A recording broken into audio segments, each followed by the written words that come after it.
Hey guys, Red Reading Hood here with another video, and today this is going to be a review video of the 2015 movie Selma. So I went and saw the movie Selma, and well, I actually was not planning on going to see it, but I saw it for extra credit because in my honors US history class, my teacher said I'll give you 5 extra credit points if you watch the movie Selma and talk to me about it. So I went and watched Selma. So as I'm watching it, this movie starts out, I'm thinking it's gonna be super cheesy. Like, it starts out and it's like Martin Luther King is about to go get his Nobel Peace Prize. So he's talking to his wife Coretta, and when he's talking, it sounds like he's about to give a speech or like he's giving a speech. And like when he starts talking, I start asking myself, I'm like, do the producers and directors really think that he talks like that in his actual life? Like when he's talking about what type of sandwich he wants or something? Because like I felt like when they were saying talking about what he was about to wear that day, he was trying to say he was gonna be like, yeah, I want to wear I'm gonna wear this tie with this nice suit that I got and these black shoes. And the way that he said in the movie, he's like, I'm gonna wear this black shirt, these black shoes, and this black tie. Like, and then the movie started picking up. I'm not gonna give any spoilers away, but I'm gonna give this spoiler away.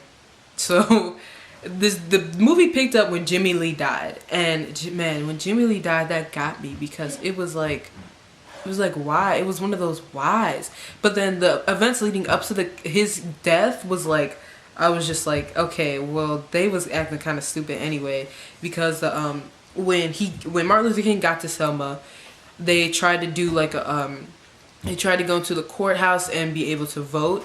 So then he got locked into jail, and then the townspeople were gonna do a night march, like a march in the night, to like walk to the jailhouse the day that Martin Luther King was supposed to get out of jail. So it was like at night, right? But then the governor of Alabama told the state troopers, like, okay, I'm gonna give you free reign. You just find any specific reason to start hailing on these black people as they're marching through the streets, because there's gonna be no cameras around. There's gonna be a ton of black people, and we're gonna put them in their place. That's what the governor said. So then the state troopers come in, and man.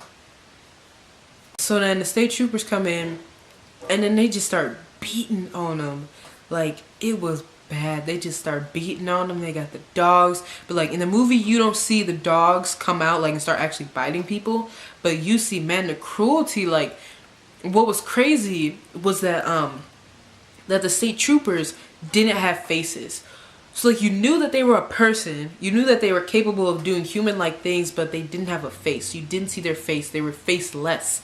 So you saw them beating on people, like they was beating on people, black people with faces, and you see these faceless white people just beating on them, and it made me think, like, how many white people just like in that time period were just like that for no reason. How many of them did not have a face, that they were just a face in the crowd that you didn't really see, and they were just beating on black people just to be beating on them, or just beating on anybody that wasn't white, Catholic, Protestant, or whatever. Like, how many people were like that didn't have faces? They were just acting like their society told them to act. So then Jimmy Lee died. The state trooper shot him in the stomach. That part just got me. I was just like, is he really dead? And then his grandfather was oh man. That's when the movie actually started getting good. I think that was probably the climax of the movie. And then some other things happen, and Martin Luther King has, the main point of the movie is the march from, I think it's from Birmingham to Selma, or from Selma to Birmingham, or something like that. And they're trying to cross the bridge, and it's like when they're trying to cross the bridge, there's a ton of white people there, state troopers, and they throw tear gas, and they got the dogs, and then they got the state troopers just beating on them and everything. But there's cameras there, so cameras catch all of it. And throughout the whole movie, the president, which is Lyndon B. Johnson at the time, because he got sworn in after John F. Kennedy got assassinated. So Lyndon B. Johnson, in the movie, he's portrayed as this most racist, white, old slave owner dude that you have ever seen. Like, and when he's talking to Martin Luther King, throughout the whole movie, Martin Luther King is acting like he knows that he's white and he knows that he thinks he's superior. So then Martin Luther King also knows that if Martin Luther King in the movie knows his own dignity and his own pride. So when he's trying to talk to Lyndon B. Johnson, he's trying to meet him eye to eye, but he also has to look away at some point and look at the ground and then come back and then look at the ground, because he knows that he thinks he's superior and he's also in a place of more power than he is. Lyndon B. Johnson, man, Lyndon B. Johnson was like, every time, because Martin Luther King was like, you can stop all, because Lyndon B. Johnson was like, you gotta stop all of this marching and all those black folks singing down there kumbaya. You gotta stop all that, Martin Luther King. Martin Luther King was like, no, you can stop this by signing the bill that said we can vote without all these grandfather clauses and poll taxes and stuff, and with all these things deterring us from voting. And then Lyndon B. Johnson was like, well, you know, I'm trying to get Congress to swing my way, and it looks like in about a couple months, it looks like they'll be there. And then Martin Luther King was like, well, looks like we'll be marching for another couple months then.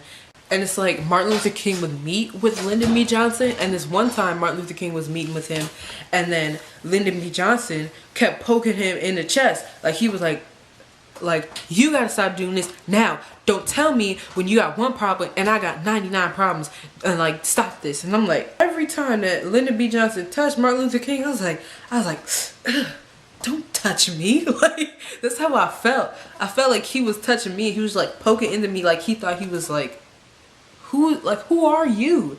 Get off of me, don't touch me. So like, this movie was a decent movie. I really liked the movie, and it had a lot of meanings to it, which I thought was good. And so I'm gonna just go to the review right now.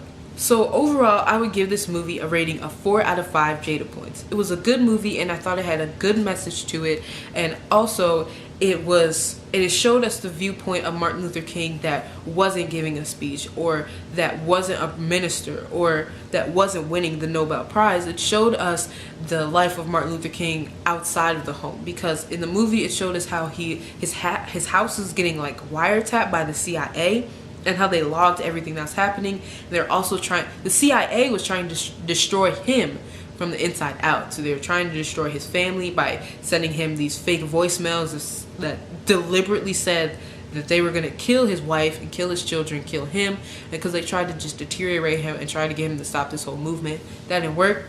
But it showed us all the things that were happening coinciding with the civil rights movement. So I thought that was a really good part of the movie, and I give this movie 4 out of 5 Jada points. I would say you can go see it, and it was a good movie. So I hope this helped you guys about what you guys are going to watch tonight, or what you guys are going to watch in the future.